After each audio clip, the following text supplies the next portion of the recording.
Olfaction, smelling, fragrances have always been something like an enigma in the understanding of our five senses. Smell is the only sense with a direct access to the brain, say the scientists.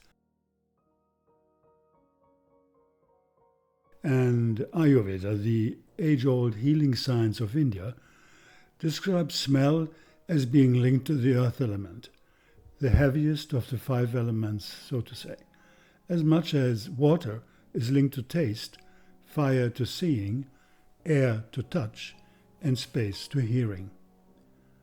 Yes, it makes sense to connect our smelling to Mother Earth. And the statement of René Gattefossé, considered to be the founder of modern aromatherapy, throws an interesting light on this context when he says, quote, "Volatility and fragrance are signals of considerable physiological activity and energy." Quote end. It means nothing less than when we smell, we connect ourselves with the earth element, the heavy element, and at the same time with the air and space element, the light element. This connection of opposites becomes for me a marker of the principle of healing. It means connect the opposites, get the yin and the yang into the game, the above and the below, as says the alchemy, and all spiritual sciences as well. It is true, when we smell an essential oil, we smell the fragrance of mountains and prairies, rocks and limestone, dense jungles and fresh-breathing ocean sides, murmuring rivers, and laughing flower fields. But at the same time, these volatile compounds of oils, and even their magic far beyond their complex biochemistry, their subtle cosmic energy of light, penetrates our physiology, received by the brain, received by the lungs, received by the heart, lifting us up from the frosted ground of our social, mental, and emotional fields of gravitational and karmic imprisonment. But let's look at what happens when we smell. Imagine taking a deep inhalation of a peppermint oil. What happens? We know today that the aroma molecules in the essential oil connect with the mucous membranes in the nose and then the receptor sites in the olfaction bulb, which then stimulates an electric impulse which is sent to the brain. Dr. Raija Makela from University of Jyväskylä in Finland has made quite some research on odor and electromagnetism in the human body. He found out that an odor is first of all the electric magnetic radiation of molecules and atoms, which are then transmitted to the corresponding center in the brain. This electrical impulse immediately links with the limbic system, that part of the brain which is most associated with emotions, with memories, moods, sexuality, etc. We can say it immediately links with that part of the brain which was there long before the cortex and neocortex developed over several evolutionary steps in the human body. Only smaller parts of odor information make their way to the neocortex level of our brain, to our conscious awareness, which is certainly one of the reasons why olfactive information does not play a major role in our society. The major part of the impulses remaining, so to say, hidden underneath, and they make olfaction a bit suspect, something like an unknown subconscious territory where strange and unpredictable elements have their playground. And still, perfumery and aromas have accompanied humanity since ever. The hidden subconscious impact of fragrances plays a major role in relationships and social behavior. It triggers largely invisible psychological responses of sympathy and antipathy, likes and dislikes, attractions and aversions. Indeed, many of our subconscious perceptions are first based on the sense of smell. In German, one says, I cannot smell him. That means, I totally dislike him. Ich kann ihn nicht riechen, in German. The electricity of odor also explains the high sensitivity of animals to odor. The electromagnetic radiation creates automatically a field resonance, even at large distances. A shark, for example, can smell electromagnetically. He can smell blood or panic of swarms of fish traveling through the water from far away. And a dog can smell storm long before it strikes. Olfaction, according to Valerie Ann Werwood, is, quote, the most direct interface between the brain and the outside world. But not only this, olfaction is also the most direct interface between the conscious and the subconscious part in us. Smelling can waken up the deepest memories hidden under the surface of our cognitive mind, mostly via the amygdala, the body's stress and anxiety switch. Smelling can also evoke traumas, forgotten experiences, suppressed emotions, and free, in an instant, sometimes, our consciousness from blockages which have obstructed our original fearless, happy, and self-content state. It is possible that with a single aromatic experience, we can get into sudden contact with our, as the Vedas in India say, with our body of bliss, the Anandamaya Kosha, as defined by the ancient Vedic seers in India as our innermost energy body. Smelling is such a miraculous gift, and we hardly know how much it influences us every day during the night around the clock. As we have seen, apparently the sense of smell is the most neglected sense of us humans. Maybe the mind, with its thinking, intellectualizing, calculating, etc., took over through the long span of human evolution on Earth.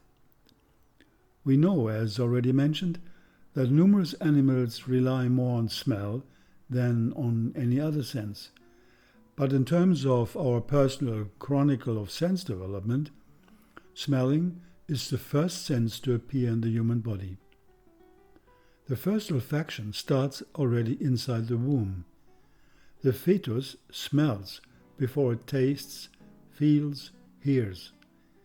And even the male sperm is attracted to the female ovum by a fragrance, which is identical with the scent of a flower, namely the lily of the valley. This is what Professor Hans Hutt at the Ruhr University of Bochum in Germany and his colleagues have found out. And who would contradict the direct relation of smelling and breathing? It is as if nature has wanted to link the vital function of breathing with a sense of smell, so that there is no escape from using this vital sense. All which smells, explains Professor Hutt in his research text Smelling, How It Happens, all which smells gives molecules into the air, according to vapor pressure on the molecular level. They come to our nose by breathing. Only when we breathe, we smell. We smell until the last breath of our life.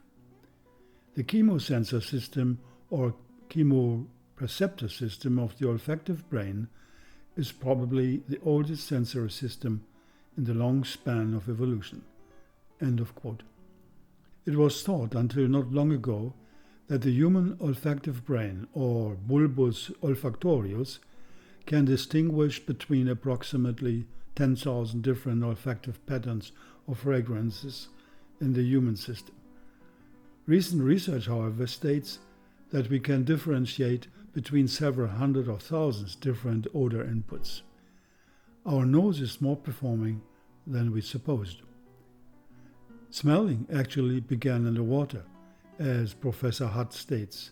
Here, quote, "The finding of cell partners and mating could only happen through the chemosensory system of smell.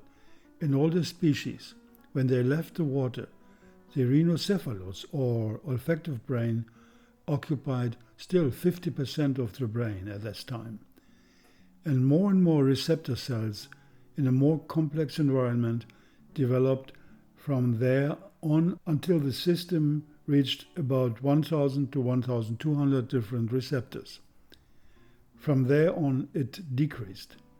Chimpanzees, for example, have only 600 to 800 different olfactive receptors, and human beings only 350. Yes, it is astonishing, but human beings have only kept 350 activable odor genes, which create the receptors of these more than 1,000 genes. In the relatively short span of evolution, we have lost 2/3 of our olfactive genes in our human genome responsible for smelling. Nevertheless, these 350 olfactive genes are still the biggest group of genes in the human genome, which shows how important the sense of smell is still for the human being. Again, Professor Hart, the human genome consists of about 1 million genes, out of which we can only use approximately 3%, that is 30,000. The rest, 97%, is so to say gene trash, stemming from the time of our animal ancestors. For example, the genes for fins, for tails, etc. Something which we still carry along and pass on unused in our genome due to our animal past in evolution. We have even genes of bacteria, viruses, insects, etc. But we still use and activate constantly 30,000 genes, out of which 350 genes are responsible for smell, as I said. So as we have seen, the human olfactive bulb can distinguish between hundreds of thousands of different olfactive patterns of fragrances, and our 35 million olfactive sensory cells are constantly renewed every 4 weeks. This is very important, because without this renewal of our olfactive cells, it would be impossible for us to smell anymore within a few years. This again shows how much nature cares for the sense of smelling, because our other brain cells do not have this capacity to renew themselves regularly. Each child, when it is born, comes to the world with a complete neutral attitude to all fragrances. Only when it smells a fragrance for the first time, it links the fragrance to a certain memory, to a certain interaction, experience, and thereby fills its olfactive memory with certain informations or evaluations which are simply based on the cultural environment. They are not independent objective realities. Each culture has its own system of olfactive evaluations, and it is not easy to reprogram the system inside a specific culture. However, there are certain functions of olfactive perception which belong, of course, to all human beings alike. There is hardly any culture on earth which would dislike the scent of rose. Certain plants, more than others, bring us into communion with the energy of the sun, reflecting our inner plant, our nervous system, which brings us into communion with our inner sun or our inner light or Atma. Plants and their essential oils bring us the love, the nourishing power of the sun, which is the same energy of all the stars, of all light. These cosmic energies emanated by plants thus nourish, sustain, and make grow our own astral body. Smelling is a part of this process of enriching and revitalizing our energy field with the gift of subtle, fragrant, and life-giving molecules. In the meantime, science states smell receptors have also been found to exist in other places, such as the intestines, the prostate, the kidneys, and the sperms. Now it turns out some of these receptors are in the human skin as well. What the Ruhr University in Bochum in Germany and Professor Hart, research scientists together discovered was that when the scent of sandalwood, for example, activates those receptors, a calcium-dependent signal pathway is triggered, which leads to greater cell proliferation and quicker migration of skin cells, which is important for repairing damaged skin, for example. And not only this, aromatic molecules like terpenes, present in conifer mainly and in citrus oils, have been found out to hamper the growth of cancer cells due to their certain smell receptors on the corresponding organs. I always wonder about the molecular nose of my wife Fabienne, and I count the number of ladies at our regular aromatherapy seminars in our seminar center in Provence. Is aromatherapy maybe a female monopole? Well, Shirley Price, in her book Aromatherapy for Health Professionals, reminds us that according to research, women have, quote, more intense odor memories than men. Shirley Price also quotes research which shows that the capacity of smelling has an emotional side. Quote, it was found that females reacted faster to smells with emotional links than to neutral smells. Emotional states also augmented the intensity of odors for males. This is from Chen and Dalton 2005 research. And whether the liking or disliking of an olfactive experience has an influence on practical improvements of performances, etc., is still not 100% clear. Well, when essential oils, for example, of Bulgarian rose, of geranium and lavender, were diffused in a room of 48 medical students, there was a definite increase of concentration, attention span, work rhythm, and reflex times, independent of whether the participants liked or disliked the odors. Well, I would say the degree of disliking was probably quite small with such beautiful fragrances. They should have tested this with garlic oil. Not to speak on moods and emotions, which definitely change with pleasant or unpleasant fragrances. Many plants, and there are thousands, have specialized over time more on the olfactive or aromatic side of evolution, using the widespread sense of smell in nature for their strategies of defense. That is how the first essential oils came up. According to biologists, it happened approximately 200,000 years ago in the conifer family of plants. And since then, the multiplication of biochemical aromatic molecules has made an incredible run through time until it reaches us today in the world of aromatic fragrances and aromatherapy. Mother Nature really means it. I think she wants us to participate in the secrets of the earth and make ourselves, the orphans of the beyond, reconnect with the hidden astral potential of the plants, the soil sun beings who have mastered long before us the riddle of alchemistic transformation of the as above, so below.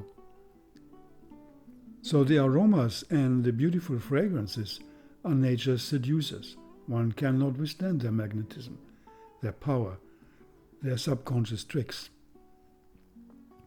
And that is how the message of nature for healing sneaks in. You just want to smell something, maybe nice, maybe interesting, and woof, something else shows up. Like to a man on one of our presentations in South India during an Ayurveda course. I passed a bottle of agarwood or oud around, and what happened? Within a few seconds, he burst into tears and could not stop. Here's one other experience from a friend of mine. Hello Malte, it's me, Amanda. How are you? I'm sending you a text I wrote about Jatamansi essential oil, my favorite. The inspiration came from the day I took a trip with friends and a friend had an epileptic seizure. I gave her the oil to smell and she stopped short. It was amazing and rewarding. I am so grateful to have had the opportunity to buy it and to be able to use it at this important time. I miss the days in Provence. This is Amanda in 1919. And here another experience. For well over 3 years now, I have been carrying a bottle of jasmine essential oil in my pocket. Now this may seem strange to you, but since I work at an essential oil company, I thought it would make sense to carry an oil with me to smell from time to time. So I decided I would carry one oil per month to give it a go. However, as mentioned above, it's been over 3 years and I still have the same oil in my pocket. What is the reason? Beyond loving the smell and feeling uplifted every time I smell it, I found that it seems to change the minds of those around me. I have found myself turning to my bottle when I am in an uncomfortable situation with people who seem to be in a strange or difficult mood. I open the bottle and let the scent naturally flow out. What I found is that within a very short time, sometimes less than a minute, the people's attitude totally changes. They begin to smile and open up in a way people would not expect. I've had people literally change their perspective on an issue without any convincing from my side. It's amazing. That is a friend of mine who is called David Naya. And here a nice experience from our dear friend Eva from Spain. It's about a clinical case of a young man, aged 28 years. He had a spinal cord injury by a bicycle accident, which is called tetraplegia. So she gets discovered by giving him smelling experience of cinnamon vanilla, something changed in him. And she wrote me this year. The next case I did not take care directly, but I was invited by my partner, who was a nurse. She thought it would be nice to go and visit him because of his low mood. She thought it might work with what I was doing with essential oils. After the therapist's visits scheduled for that day, she presented a few essential oils. That same day, they sprayed a few drops of bergamot essential oil on the linen under the pillow. She did this for 2 weeks. Changes in the mood of the young boy were notorious. From there on, she introduced scents that the boy liked, particularly his favorite dessert scents: vanilla pudding, rice pudding, and cinnamon, Peach's recipe from her mother. She used vanilla and cinnamon oil through a spray which was prepared for use in his room. The boy progressed to a functional level so well and quickly. He requested information about how the essential oils act on the olfactory level, and I made a graphic for him. A lot of time and money is spent cracking the scent code. Besides the perfume industry, there are plenty of other industries that need smells to sell. Food industry, cosmetic industry, washing up powders and beverages, and so on, just to name a few, all make use of the power of fragrance. The industry has even learned how to trick our smelling sense. Take synthetic lemon juice, for instance, which only uses a few of the chemicals found in natural lemon scent, and yet we can identify it as lemon. A handful of scientists have suggested that a crude quality of a smell, such as its pleasantness or unpleasantness, is simply a case of molecular compactness. So the more compact an odorant molecule is, the nicer it might smell. However, it is also known that one same odorant molecule can smell nice when there isn't too much of it, and awful when there is a lot. Take indole, for example, which is an odor molecule found abundantly in feces, and yet it is used in very small amounts in perfumes. Inherited or not, purely for our survival or not, what a smell will never be able to take away from us are the beautiful memories, and no doubt the bad they are able to stir in us. Cancer research has made great progress in recent years. Under certain conditions, olive oil, for example, or ginger or cannabis can be effective against cancer cells. And now German researchers have made a discovery that could make a further important contribution to cancer prevention. Cancer cells have their own odor receptors, they found out. If certain oils are then associated with these receptors, the growth of cancer cells can be inhibited. There's one specific molecule group in essential oils which seems to be the number one attack force in case of cancer, and that is the compound group of terpenes, which we have mentioned already. Terpenes are a major molecular group occurring, as I said, in numerous essential oils, very strongly, specifically in citrus oils, such as lemon, grapefruit, bergamot, mandarin, and in the oils, as mentioned, of conifer trees, such as silver fir, black spruce, forest pine, etc. The chemical compound terpene, which is a main component of essential oils, is responsible for this. Until now, it was unclear exactly how this process works. In the study, the research scientists led by Hans Hutt at the University of Bochum were able to elucidate molecular mechanisms that led to a growth stop of cancer cells when terpenes were used.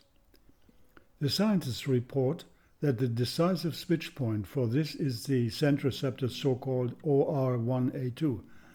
According to this, the degenerated cells carry scent receptors on the cell envelope. The liver can therefore smell these substances. The cancer cells react to the terpene and stop growing. In the same way, the terpenes also inhibit the growth of cancer cells in the liver. Professor Hutt and his team discovered a special molecular mechanism, which hampered and even stopped the growth of cancer cells. The scientists from the Ruhr University in Bochum here have published a study in the journal Archives of Biochemistry and Biophysics. In it, they explain the connection between scent receptors of liver cancer cells and essential oils. The health-promoting effect of essential oils has been known, of course, for a long time. They are found in plants and protect them through their antibacterial properties, which we know. But researchers have also found that certain ingredients of these oils can prevent, as mentioned, various cancer cells from growing. Smell is a potent wizard that transports us across thousands of miles in all the years we have lived, says Helen Keller in one of her nice books. Yes, smelling is a spiritual act with which we release the subtle hidden energy from matter and absorb it into ourselves via our scent receptors.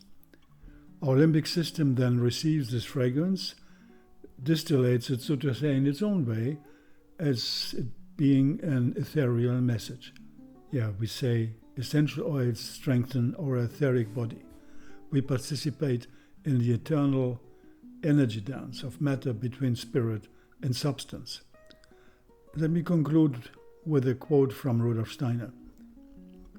Matter is spiritual in the perfume of the plant. When the spirit most closely approaches the physical earth, then we have the perception of fragrance.